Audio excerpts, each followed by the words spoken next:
Introducing ViziSmart Founder Talks, where we interview exceptional leaders making an impact in our world. Today we're speaking with Jack and Cord Werner of A to Z Inspections. Thank you guys both for being here. So excited to get to talk to you today. The first master inspector in Oklahoma, an Angie's List Super Service Award multiple years in a row, a National Association of Home Builders Educator of the Year of 2018, also winning Mayor's Award, Clearing the Path Award for contributions to accessibility training and awareness in Oklahoma City, and who has trained over 50% of licensed Oklahoma home inspectors. Now we are talking about Jack Werner, and it doesn't stop here. He's accompanied by his son, Cord Werner, who now teaches inspection courses at Charles Barnes School of Real Estate and Francis Tuttle Career Tech. He's recently completed a year as president in the Oklahoma City chapter of Oklahoma Residential and Commercial Inspection Association. Together, they've completed over 10,000 residential inspections and 500 commercial building inspections. How did you guys get into the inspections? Well, I think first was a belief if you don't inherit a lot of money, and most of us don't inherit anything from our wealth at all, I believe residential and commercial real estate is the best way to build wealth. So I've always, many years ago, since I got back from Vietnam, started gutting and remodeling old houses. And my son's done the same since he got back from Iraq. And just found I loved falling all over houses. That is usually the most significant single investment that most people buy. It's important. You know, some people just don't know what they're getting. Most people are honest and things, but sometimes there's a money pit, and people need to know about that. Most of the time it's not, but they still need to know, here's what you need to prepare, or here's the kind of the life expectancy of your roof or your heat and air. Those are important decision-making tools. So I got into it after a 27-year career. My kids were grown. I remodeled and had about 50 different properties and found I loved it. And I had been with John Hancock for 27 years and found, I'm free. And an architect had solicited me, said, gosh, you ought to look at home inspections. And I investigated it for many months and found it interesting, and went back to school and got a degree in construction, and have had this company 23 years. And enjoy it very much. I just have great people. They all have skills that I don't, and abilities, and it's been fun. We do ADA compliance. We do commercial property inspections as well as residential inspections, and fortified evaluations for fortified roofs, different things like that. It's lots of opportunities. Every business, as you know, there is no business that's worthwhile that's going to build much that's easy, especially the first 3 years or so. It takes time, money, and effort. But we've built a really good business, and most of that I owe to my son's hard work, and I'm pleased that he's with me. Did you expect that he would follow in your footsteps and go in that direction? Well, I did kind of think, because he's always been a hard worker. He's always been a hands-on guy.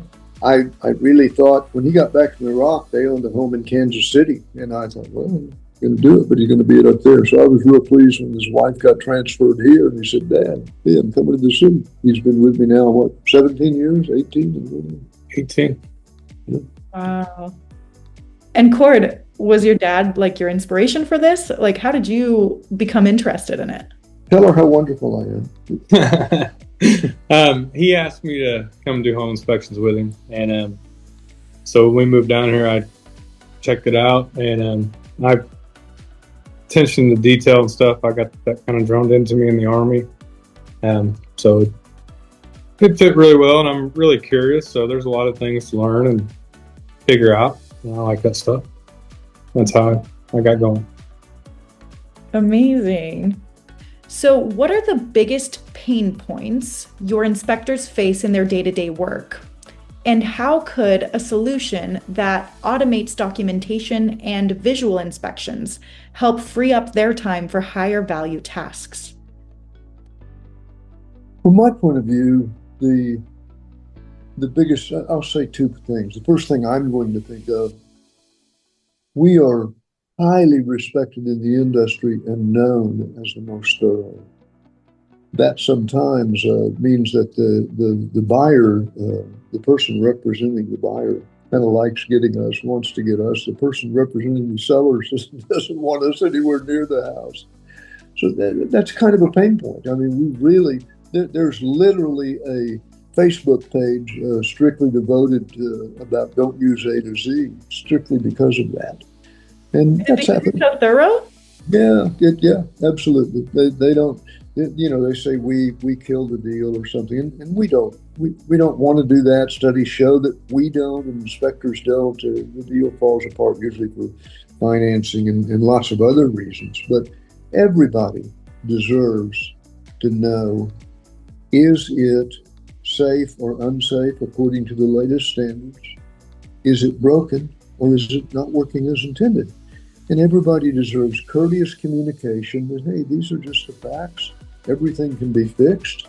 But if you're buying a house, we did a wonderful house in Lawton for a young Air Force couple.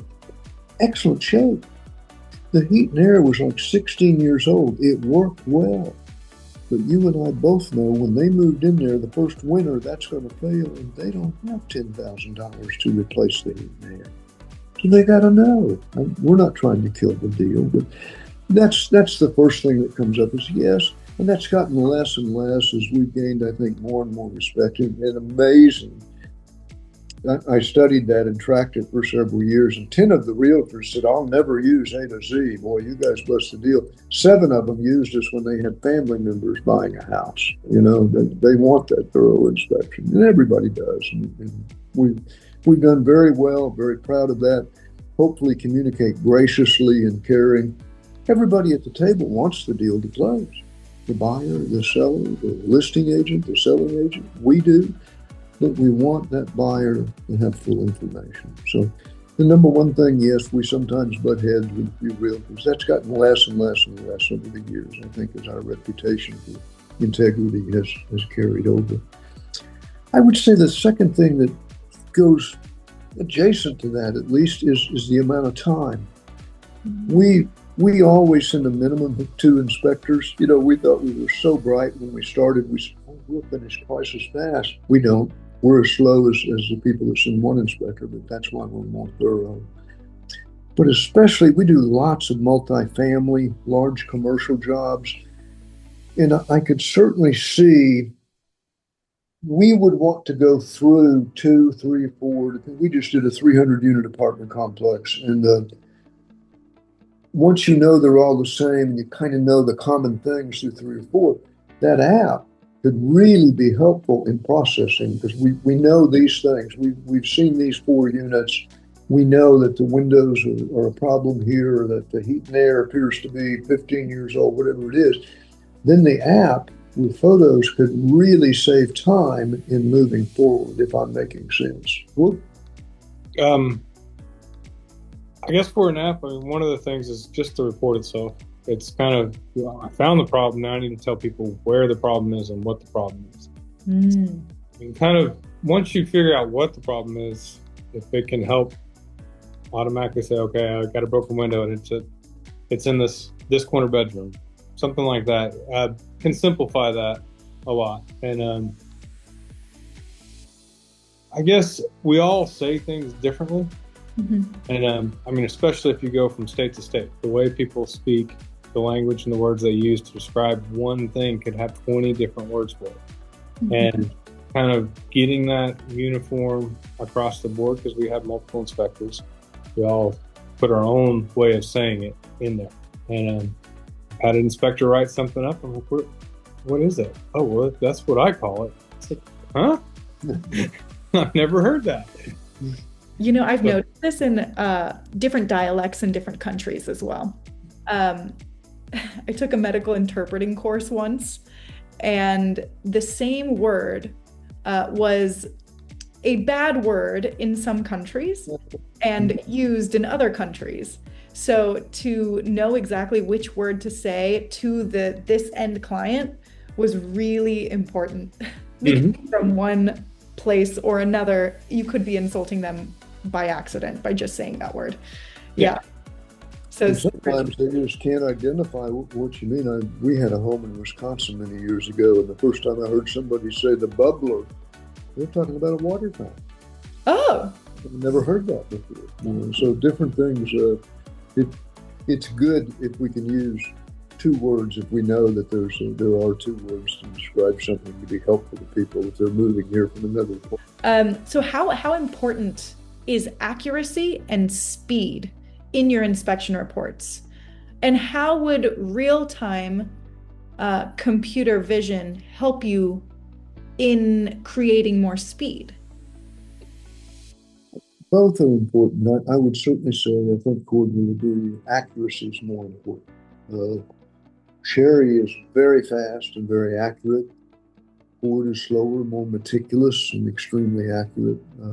You need both. I could see real time really helping you, especially again, as you've started and you've been through the house, you kind of have this feel, you know where the problems are. A good photos and pictures can help you write the report later, so you're not keeping everybody on site for hours, would be my comment. Let me let you comment on that. Yeah, we used to finish the report there on site, and that took us an hour and a half longer for an inspection. So now we take pictures and we do it off-site. And our reports have become more detailed because of that, which is nice, but we actually spend a lot more time on our reports.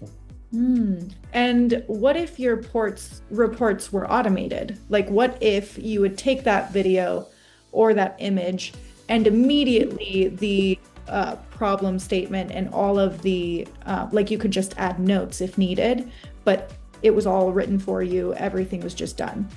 Would that help you save some time? I think it would help tremendously, with the caveat, it would be very important that we don't become dependent or lazy. And so, here's the picture, you're going to see everything, and that we double check and we're sure we weren't overlooking things. That's a good point. Yeah, it's kind of like the voice to text. I've used it, and then I go back and read it, and somewhere in the middle there's a cuss word that I never said and some other weird language, and I'm like, what was this? And the other part is the inspection is the most problems you find with a property are in the places that people don't want to go. And that's on the roof, in the attic, in the crawl space.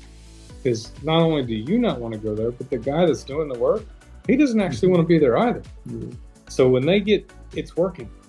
Oh, it's 120 degrees up here. I'm done. They didn't put anything back. And that's where you tend to have problems. You did, 28 roofs, was it? And it was 100 degrees and 2-story roofs, separate roofs a month ago. And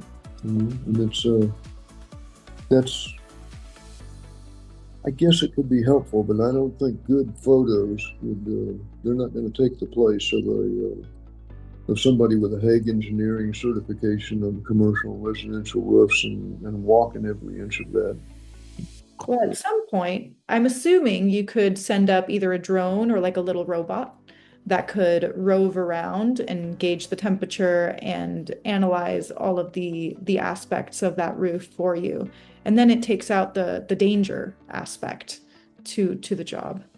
There are people are starting to use drones, and they're nice, but the problem is a drone takes a big picture, and unless you're going to sit there and zoom it in so you can look at every single shingle, which would take you hours looking at a video of every single shingle, you're going to miss stuff. So a good example is we did a house in Norman about a year ago, and it had this new, essentially a plastic roof that's made to look like slate.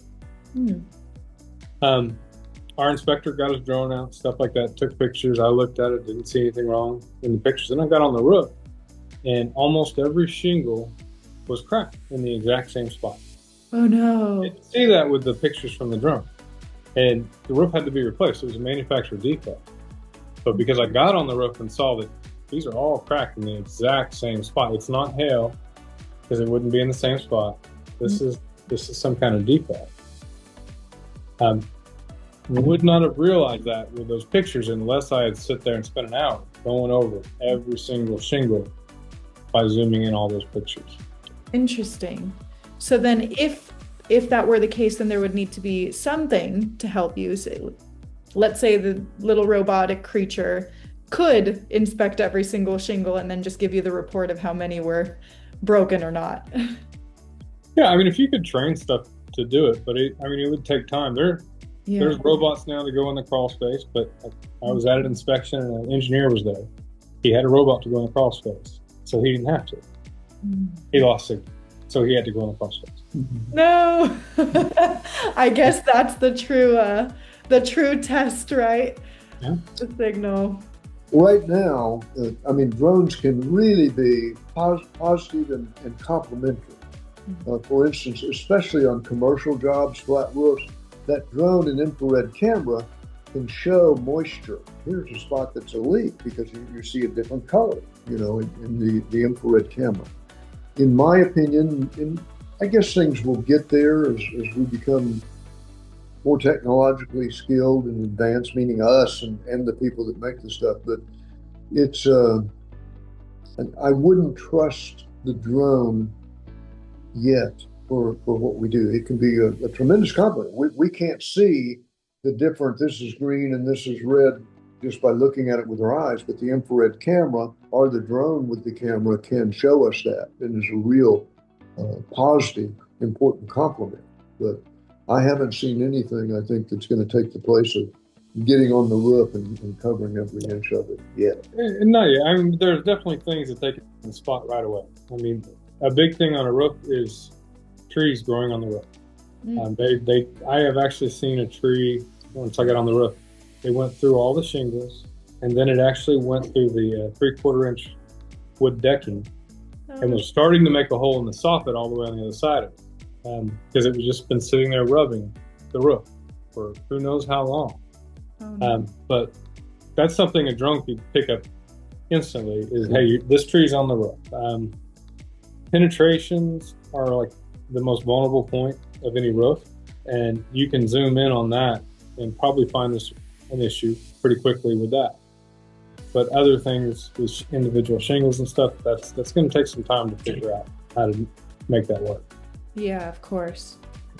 But with your experience, you could probably train some sort of system to do that for you, to eliminate that risk for you and also be able to get the information you need.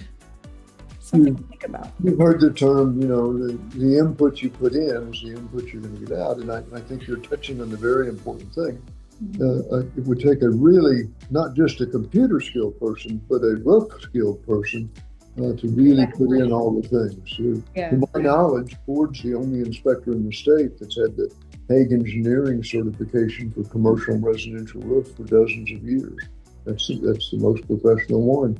And he's done thousands of roofs, and that all comes together as important input. Yeah, so Cord, you would be the one to make this happen. You are the one that's supposed to train this shingle robot. Yeah, but I hate computers. I'll let you partner with people who love computers and just provide your knowledge and then work together to make it happen. Yeah, that would work. Okay, so I'll be your girl. Okay. All right.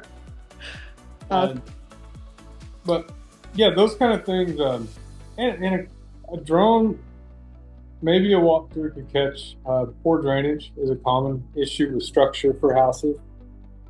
Getting that caught ahead of time and corrected could save thousands of dollars. And is this usually on the exterior of the building or the interior?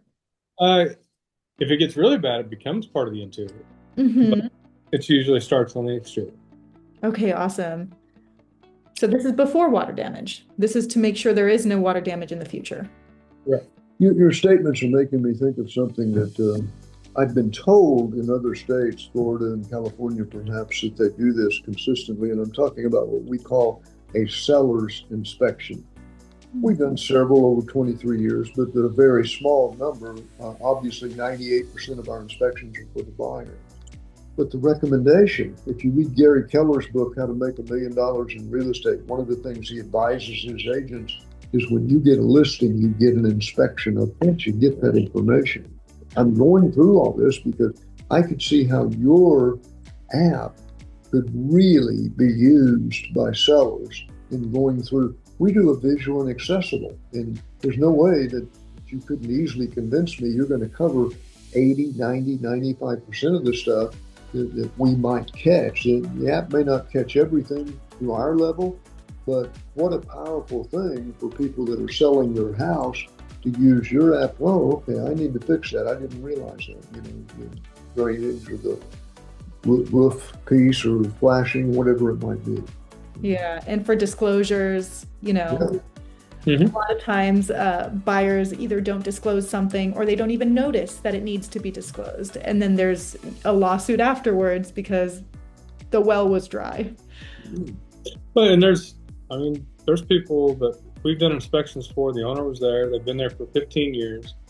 A good example is this guy had an add-on done to his really nice add-on. But a big fireplace put in there. We saw, man, it's just so nice in the wintertime. This fire just heat shattered. And then for the summertime, he had a mini split put in. So I'm checking his mini split, and I turn it off, and I come back a few minutes later, and I start changing the settings. He's like, what are you doing? I'm turning the heat on in the mini split. And his jaw just dropped. That has heat? Had no idea. Had it for like 10 years. Never knew that. That's why he had the fireplace built. That would have been really helpful in the winter for those 10 years. Yeah. Oh my gosh, imagine. There's things that we've caught that people had no idea that even existed in their home. Wow. And that's why having professional inspectors is always an asset, no matter what. You can inspect yourself, or a seller can inspect, or a buyer can inspect, but the eye of a trained professional is so necessary. Well, I can see where your app could really come in, because what we know and say, nobody does good maintenance, and good maintenance can make your roof last twice as long, can make your house last, can make your house cost less money. I could see how you're at. None of us want to get up on our own roof and look at it, which should be done every 2 years, but your app or a drone could help. Oh, I got a problem. I didn't notice those limbs were raking the back of my roof, or I didn't notice that my boot around my vent is deteriorated and needs to be replaced. So the app could really help make good maintenance easier. And what's easier we tend to do. Yeah, and for property management companies, they have yearly inspections, if not, move in, move out inspections, and even mid-year inspections. So this kind of helps them be able to assess any damage from one tenant to the next and be able to fix anything that's needed before a new one is placed, which is necessary. Now, one thing you've done, and I've encouraged for years, when I spoke at Millionaire Possibilities for years of real estate investment company, come and go with us on 3, 4, 5 inspections. We'll share our checklist with you, where you can kind of look at and inspect your own properties. You're not going to get it once. You're not going to be as knowledgeable as we are, but the 80-20 rule applies. And I think that would be really worthwhile for good training or tag along with property managers. Yeah, absolutely. I think it's a great idea. And I've been very lucky to have gone with you to a commercial inspection not too long ago. So I was really inspired by that. And I thought that all of the damage and all of the things that were found there, it was really, really pinpointed. And there were things that you wouldn't necessarily realize just looking at it that it was a problem, like the drainage issue, or like the sloping down of the concrete instead of sloping downwards into the property, that will end up causing water damage, which this property that we did view, it had water damage because the slope was made incorrectly and all of the water flow was going directly into one of the walls. Yeah. Those are, and I mean, the app you're talking about for people to walk through and do it, I think it could hug multiple things for them. By one, identifying it, and if they do a walkthrough after it's done, it could also be like a move-in, I don't know what's the problem, move-in condition. You know, it's a record now. Hey, this is what it is. We're done. Walk through, take the video. This is the house. So when they move out, they have a record. No, that wasn't broken. And then they can go and recall it the next year. Yeah. And be like, oh, look, nope, I have evidence. This was broken by you, not by, it wasn't before, because there's always disputes on that matter. Yep. Yeah. Exactly. Amazing. So as you look at scaling your inspection business, what role do you see technology playing in helping you take on more jobs without necessarily adding more staff? Right now, I just see it possibly making the report writing easier. Still, we're not at a point. I mean, somebody needs to be there. It may be where if we had more drones and stuff like that, it may be one person doing the inspection, but our two-man team is nice too, because it's the nice thing is that's like, yeah, I'm really not sure about this. I don't think I've seen this before. They go get the other inspector. Hey, what's your opinion on this? And they kind of bounce ideas off each other, and that has helped many times. So, yeah, that's okay, that's good, or no, wait a minute, yeah, we need to have somebody else out here to look at that, because this is beyond what an inspector should know about. And for inspection purposes, yeah, I think we could be very helpful on that part. What we don't do is the repair part, because as the old saying goes, there's multiple ways to skin a cat. There's multiple ways to repair something, and we're out of that part. We come in and say, hey, here's your problem. You do need to get this fixed. Now, how they go about fixing it is up to them. So we don't see the whole thing. Sometimes, and not very often, we get called out for a reinspection. And still, we only get to see the finished product. We don't know if they actually tore it open, took out all the bad stuff, put in new stuff, and then sealed it back up. Or it's sealed and clean, yeah. Yeah, I totally understand that. That's so interesting. What if you did have that information? Would that be helpful to you? For you to know what was actually done to it to then re-inspect? Sometimes, I mean, in the end, it's the result like matters, right? They could tell us they did this, but it's all we see is what's outside. So I think as a property management company, having the problem and what was done as a solution will be extremely helpful. Because then it's easy to say, okay, well, as you gave the example, we had a roof like this. It's a very similar problem. And when we got it fixed, it was $500. We had to do this and this. Well, you have a projected range of what this patch is going to cost. And that's a really big benefit and a very quick answer. So, I mean, that's huge as a problem. Yeah, I know what I need. I know, and you can go from there. Yeah. And then even I know who I contacted before because they're in this system here. And then we could just call the same guys to come back. Oh, I know the perfect inspection company. Call A-to-Z Inspections back, have them inspected again. Yep, exactly. The one thing I would recommend, like my dad mentioned before, is data plates. Data plates. For like your hot water tank, your heat and air. Because if you are calling a plumber out to deal with the hot water tank, he's going to need to know what brand is it, how old is it. So the data plate gives that information. And I just had a hot water tank repaired because of the sensor. I wouldn't personally buy this kind of hot water tank for one of my houses. It's too fancy. But it came with the house I bought. So tenant called, said, hot water tank's not working. I went out there and looked at it, but could not get it to light. And it was about 8 years old. So it's not that old. It really should be working. And then I read this little sticker that said, if the light flashes this many times, and I watched it, it flashed 7 times. It says, this sensor's on. So I took a picture of the data plate, that legend, sent it over to my plumber, and he said, that's ream, and that part isn't even in the state of Oklahoma. We got to order that from North Carolina. Oh, wow. And it's one of these things but another plumber went out there that wasn't familiar with the situation and said, oh, you just need to do hot water. Oh, wow. So we went from, with the part and the labor to have it installed and fixed, it was $269. Yeah. A new hot water tank's over $2,000. So if I didn't know that, I would have been buying a new hot water tank. Yeah. And all you really needed to do was that one little sensor. Yeah. Oh. Yeah. One last question, just for fun. What excites you most about innovation and property technology right now?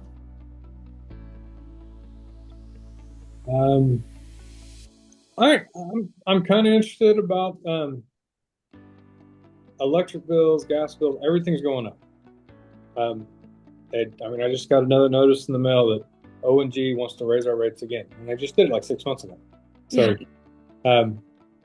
the energy efficiency stuff is, I like that, and it does interesting. It's like I've insulated my home, replaced certain windows, and now I have solar panels. I pay $30 to $40 a month in electric bill.